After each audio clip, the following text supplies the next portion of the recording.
All right, welcome to Witchpolice Radio. One of the cool things about doing the show as long as I have is that, often guests show up, on an episode that happened many, many years ago, and then they're back on an episode now, and you can kind of catch up. But the guest on this episode was on the podcast, but it was an episode that I didn't have any part in hosting. It was one that Elliot Walsh hosted when he was contributing to the show way back in the early 2010s.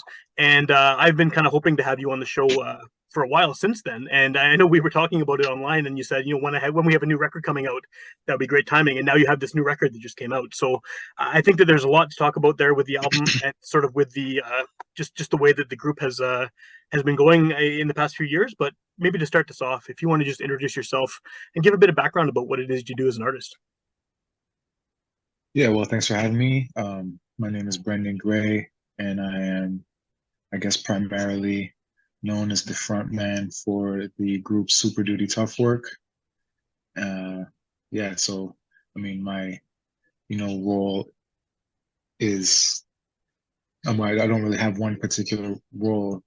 Um, I wear many hats in this group, in front of the behind the scenes and on the scene, I suppose. But I Right. guess, primarily I'm the front man, the MC, and yeah, the one who stands center stage. You know. Cool. Cool. And I guess like the past few years have been pretty there's been a lot happening in the world of Super Duty Tough Work. Not only do you have this new record that just came out, but it seems like there's just been kind of consistent um attention given to the group sort of over the course of putting out that first tape and then playing lots of shows, and then suddenly, watching your social media, you guys are touring in Europe. You're getting you were on the Polaris list. You're getting a lot of kind of growing attention from critics and fans and just listeners, which is really cool to see. How long has the band actually been a band? Well, the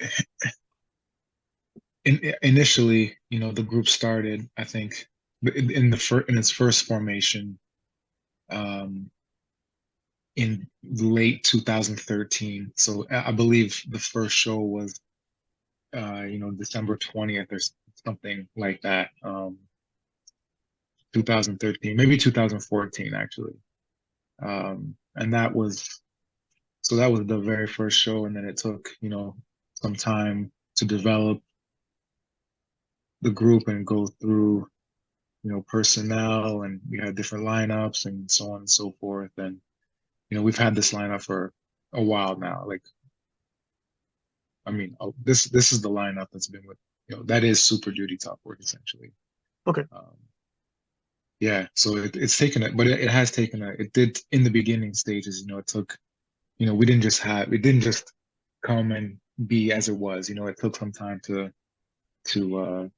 get the hang of things and kind of figure out, well, lots of things, frankly. But yeah, I think we're in a good space right now. I like to think. Do you think that you've sort of been able to narrow down over the almost a decade of existence sort of what the Super Duty Tough Work sound is? Because I mean, it's obviously drawing from a lot of different areas. Clearly it's hip hop influenced. I mean, there's very strong jazz influence and funk and soul and all these other genres coming together. Do you have sort of have you sort of figured out what it is you sound like, other than just saying, yeah, it's rap with live instruments? Because that seems almost like a throwaway description. You know what I mean? Well, I mean, if I'm being honest, I like that description. All right, Um, then, yeah, yeah, you know, I mean, yeah, there's lots of elements involved, I suppose. Like, like, the group, as we have so many players, right? Everyone kind of has a different, like, we all kind of come from a similar background, I would say, but at the same time, we all come from different backgrounds. So, we're all kind of, obviously, the common ground is where we're meeting, but like I said, everyone has their own tastes, and yeah. sometimes people have tastes that are similar to others, and other times it's like completely left field from what someone else in the group might be listening to, right? So obviously that's all inside all of us, and it comes out in one way or another in this group. You know what I mean? But I will say that, you know,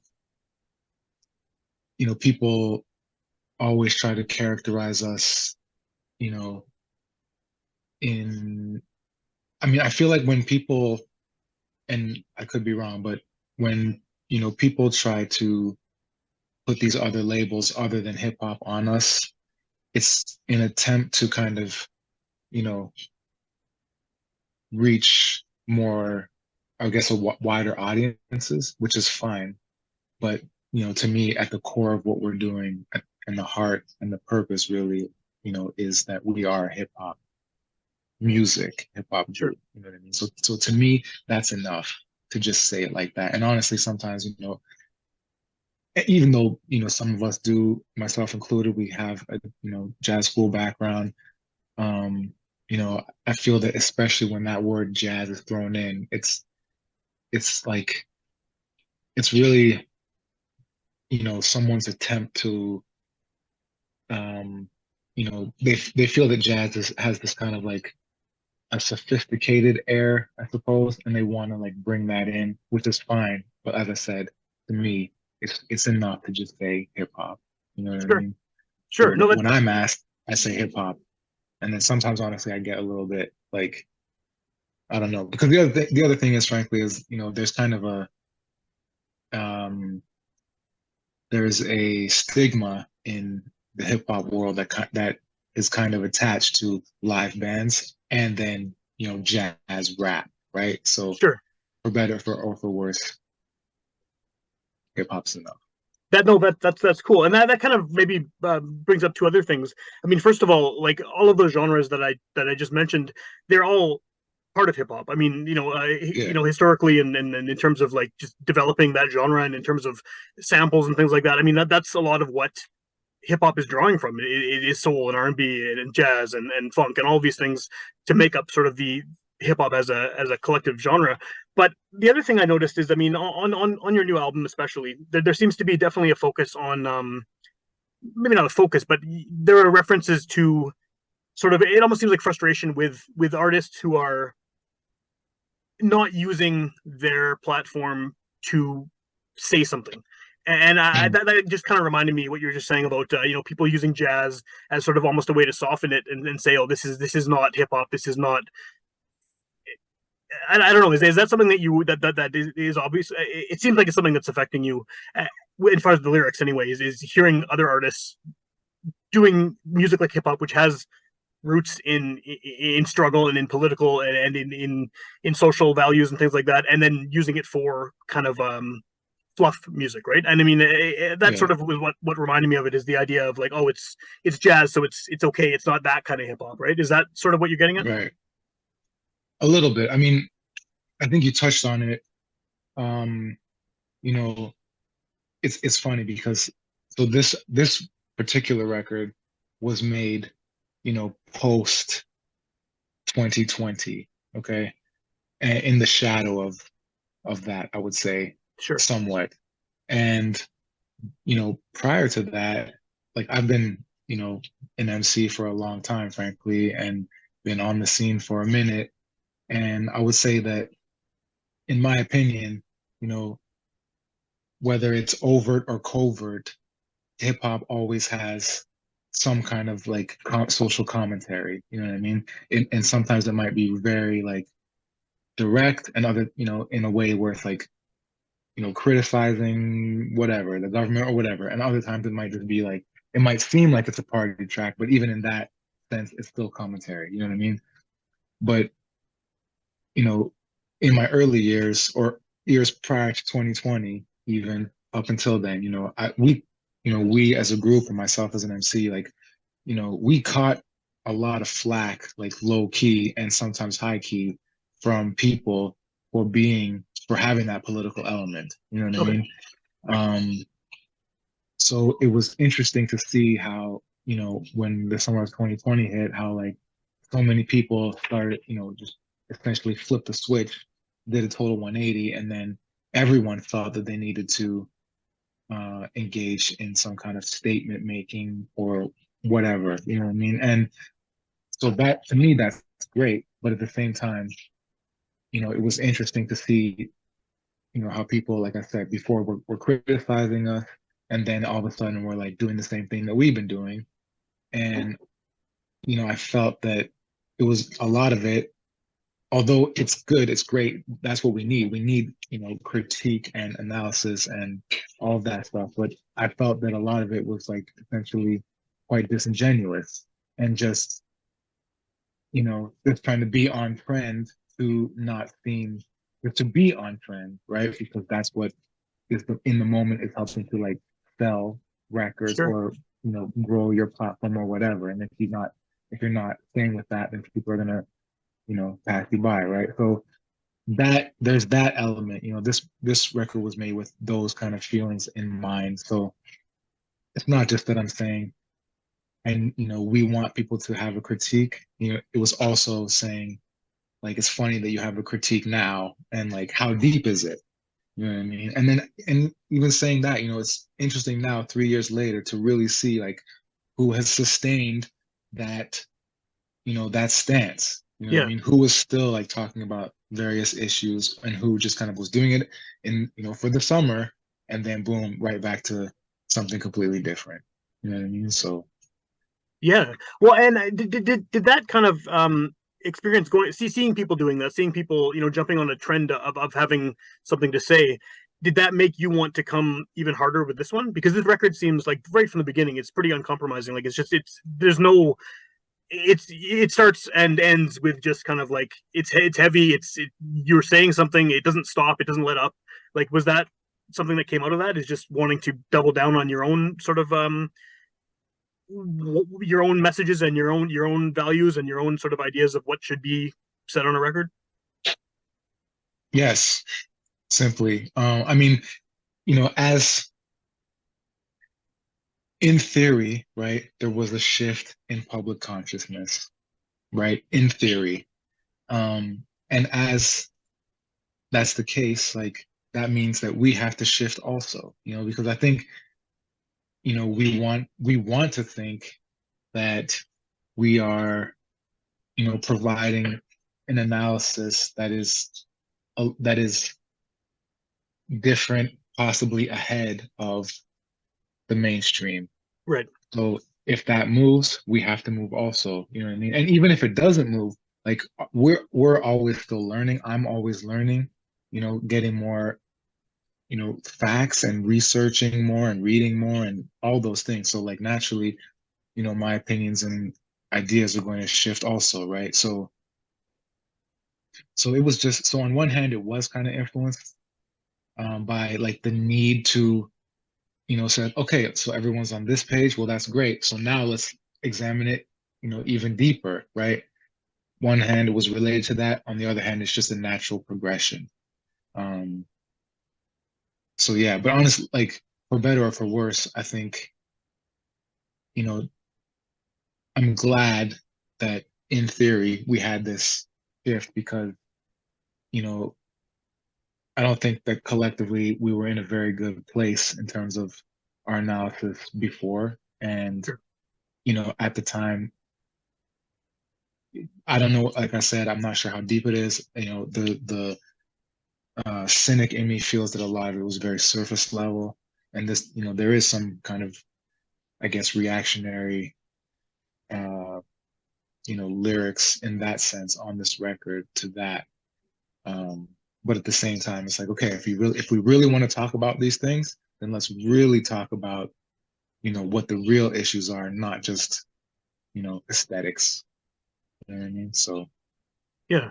yeah. Well, do you think that there's any sort of permanent shift that's happened? I mean, do you think that the people, I mean, obviously, like you said, there definitely were some people sort of being on trend and then going back to whatever they were doing before. But do you think the events of the past few years, I mean, on top of everything that happened in 2020, we've all gone through this global pandemic.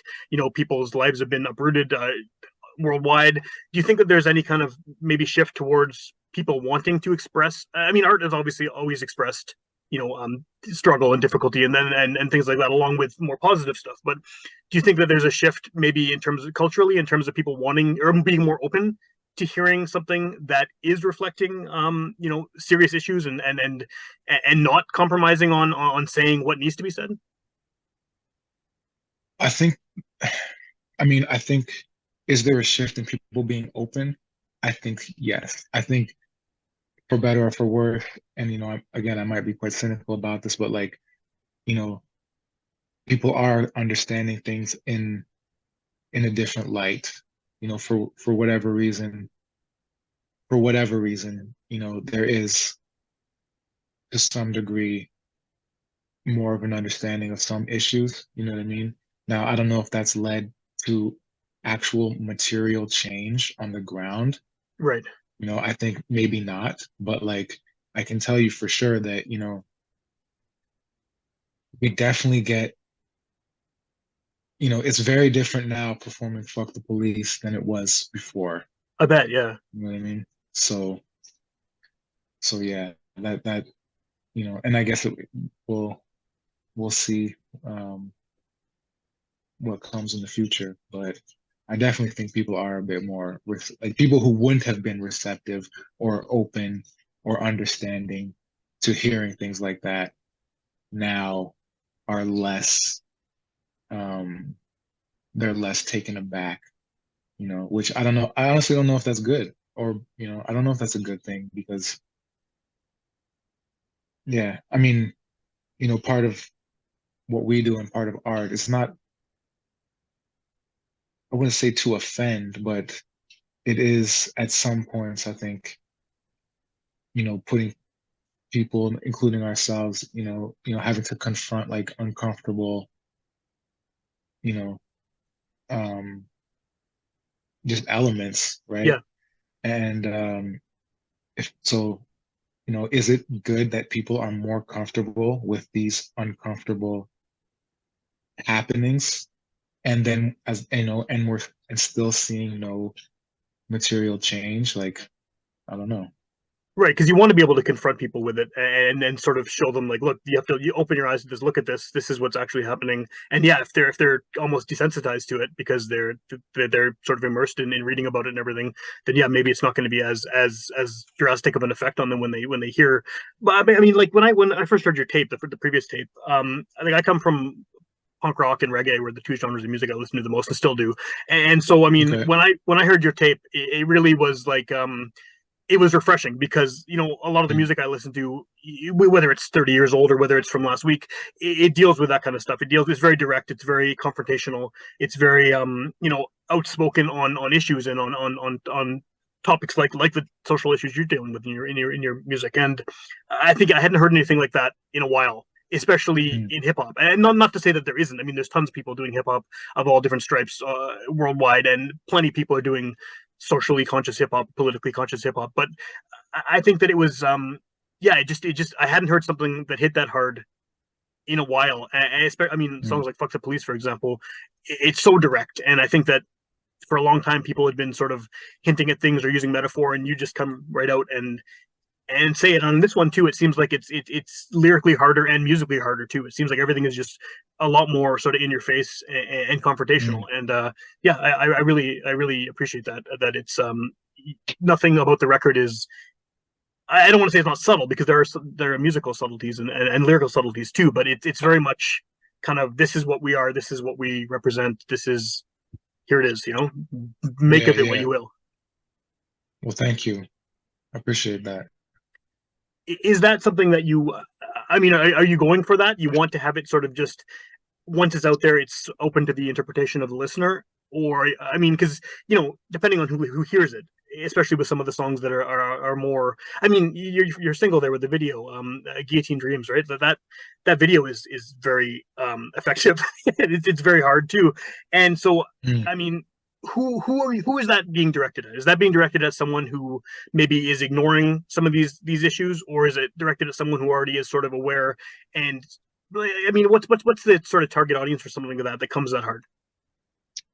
It's both. It's both. Um, you know, I would say in our music, we like to, I mean, Guillotine Dreams is a perfect example, but so, and before I'll say that, like, because people always say to me, "Oh, Fuck the Police is my favorite song." I'm like, great, but the truth is, like, all of our songs are Fuck the Police. Right. You know what I mean? So when it comes to a song like Guillotine Dreams, you know, that may be the most kind of overtly like song that overtly tackles some of the subject matter, but like at the end of the day, all of our songs are always kind of like, you know, whether it's overt or covert, underlying or in your face, like we're always kind of, we have the same goal all the Right. time. You know what I mean? Right. So, but one thing that we're trying to do, or a few things that we try to do is, first, is to, be hyper specific, but also, you know, have a broad range at the same time. So like, we might have examples that are like super local to Winnipeg, and at the same time be talking about things that are, anyone in the world can relate to because they're seeing the same thing happen in their community or their city or country or whatever. Sure. And at the same time, we want people who have similar experiences to us and who may have similar ideas to us to, feel to see themselves and hear themselves and be like, yes, I can relate to that. I understand that. We want them to see themselves reflected. And then, yes, of course, people that may not have the similar experiences or may not be on that same page quite yet, we are trying to or wanting to, hoping to maybe be part of the force that, maybe makes them, think about new things or think about different things and move in a different direction, possibly. You know Okay. what I mean? So it really is like for both of those audiences. You know what I mean?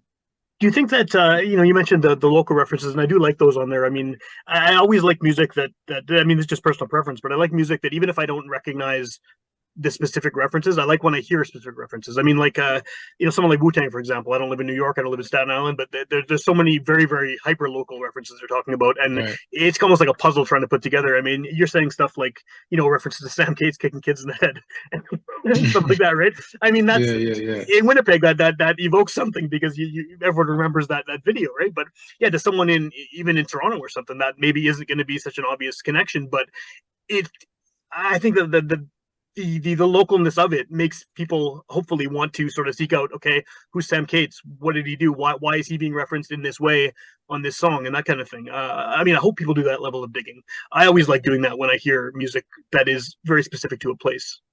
Right, right. No, and that that's one thing about hip hop, right? Is that there's always this hyper local or geographic element Yeah, to it, right? It's always like I'm from this anything, this block, this neighborhood, this city. You know what I mean? Those, so and it's always about like shouting it out and talking about the things around you. So like why would we not do the same thing? You know what I mean? It wouldn't make sense for us to like be constantly trying to like, use like references that appeal to like whoever, someone in yeah. Toronto or someone in New York or whatever. You know what I mean? Like that wouldn't make sense because like we're not there. That's not where we're from, right? So and again, like part of what like at least in my mind, one thing that we aim to do, not like just as a whole with this record and beyond, is like you know is place Winnipeg in that global context. You know what I mean? So so that's part like all these local references. That's part of it. Just like you said, like hopefully maybe people if they don't maybe they will be drawn to look it up, or at least it'll be in their consciousness somehow, and then they'll be like, oh, that's what that means, or this is that. You know what I mean? Like it places it kind of, I don't want to say elevate, but like it does, one of the goals is to kind of like bring more of a just a connection to, Mhm. the global context of everything, culture, music, all those things.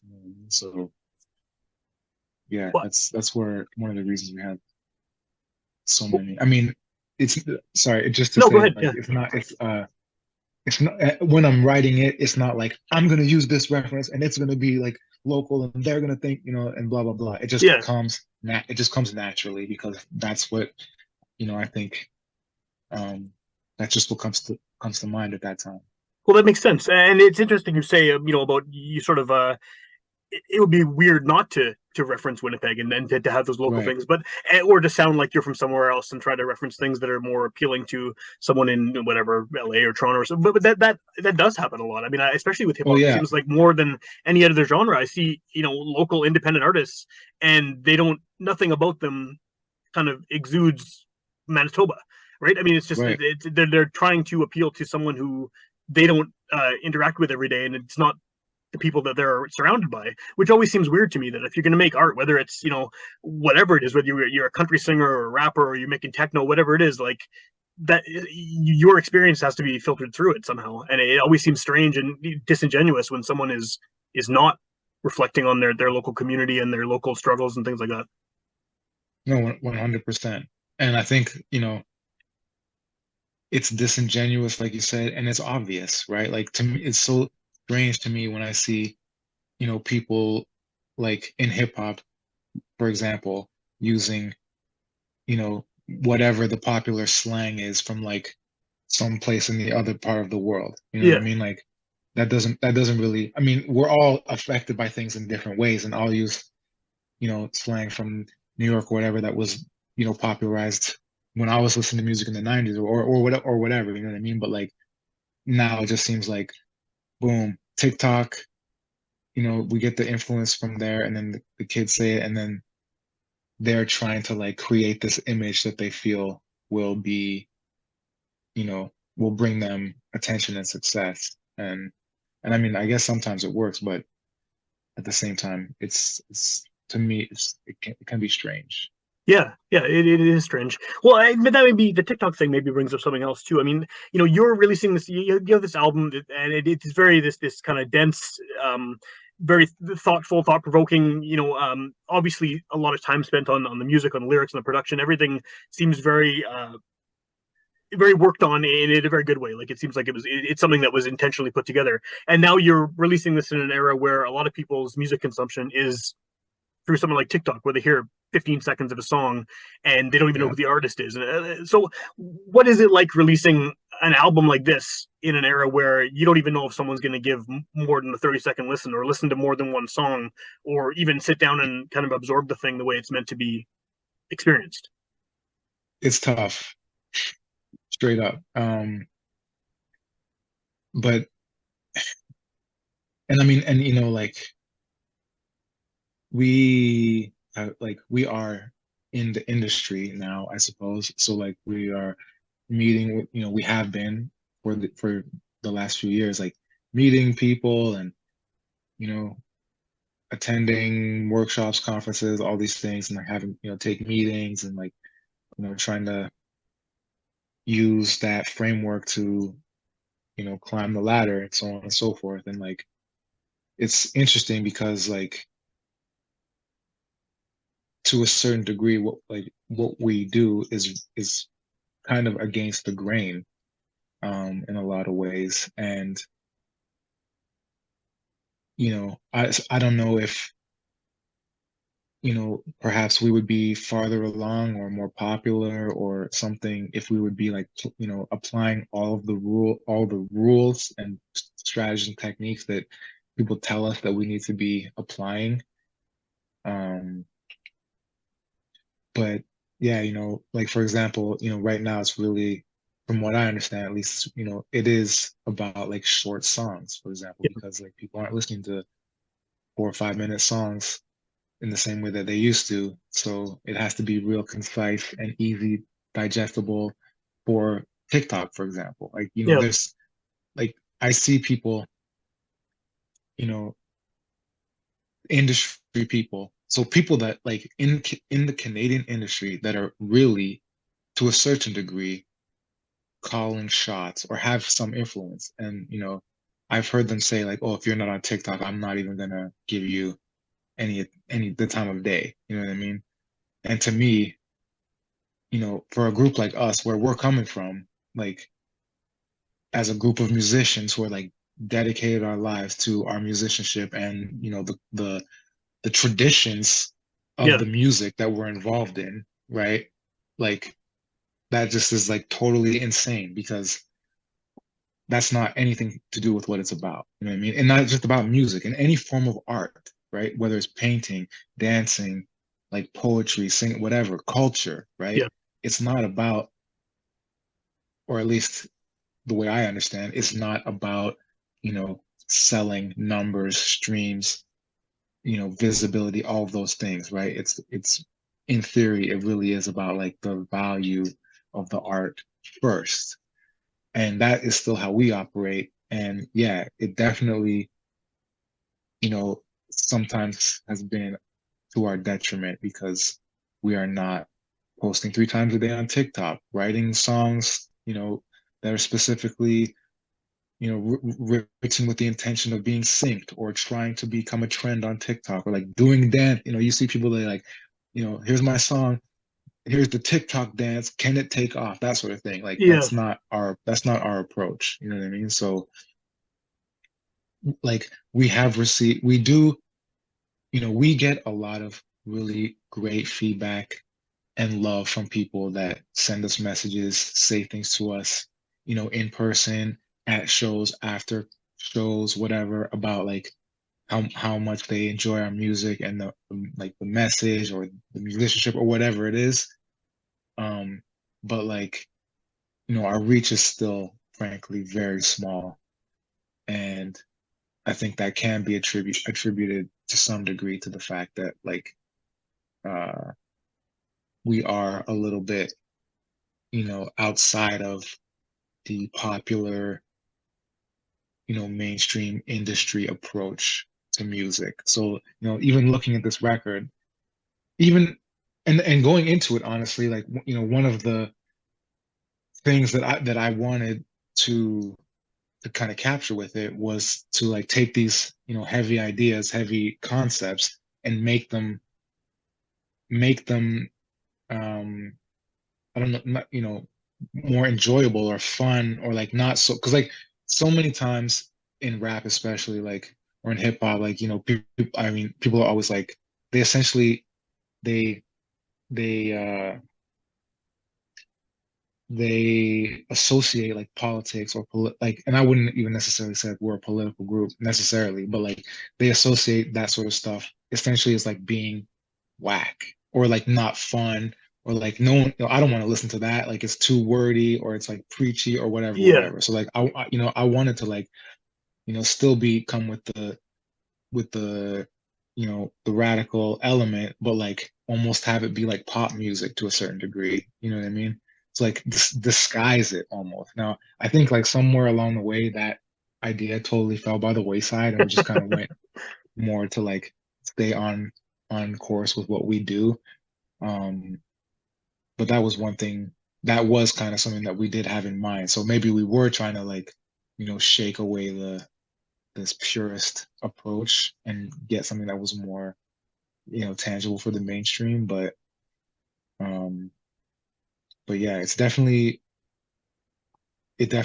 can be a little bit trying, when it comes to like where we are versus where everyone else is, Yeah. what's Yeah. going on. At this point, I mean, if someone is hearing about you for the first time on the show, or they haven't heard you in a while and they want to check out the record, what's the best way? What's the best way to find it? I mean, I know there's so many different ways of listening to music these days. Where would you sort of send someone if they wanted to check out the record and hear it? I would send them, I mean, honestly, wherever you choose, wherever you like to listen to music. Like we know Spotify is a terrible platform for artists. You know what I mean? But like, guess where I listen to most of my music? On Spotify. Okay. Um, so wherever you listen to music, whether it's Spotify, Bandcamp, you can purchase, if you like it, you can purchase the record directly. You know what I mean? Apple Music, Tidal, like we're on all platforms. So if you're curious and you just want to like check it out and see, get a taste, like that's where I would go. Or go to YouTube, watch some of our videos. People like to like to listen to music with their eyes, right? So we've made Sure. some videos that we're really happy with, and you can get both experiences at once on YouTube. You know what I mean? And yeah, and if you're so inclined, then please do buy the record. buy a physical copy, buy a digital copy. But yeah, buy the physical, buy the LP. The artwork is beautiful and it looks beautiful as an LP cover, and we're really happy with it. So Awesome. Yeah, I'm looking forward to getting mine in the mail. I ordered one today, and yeah, it's beautiful, it's going to be cool. beautiful.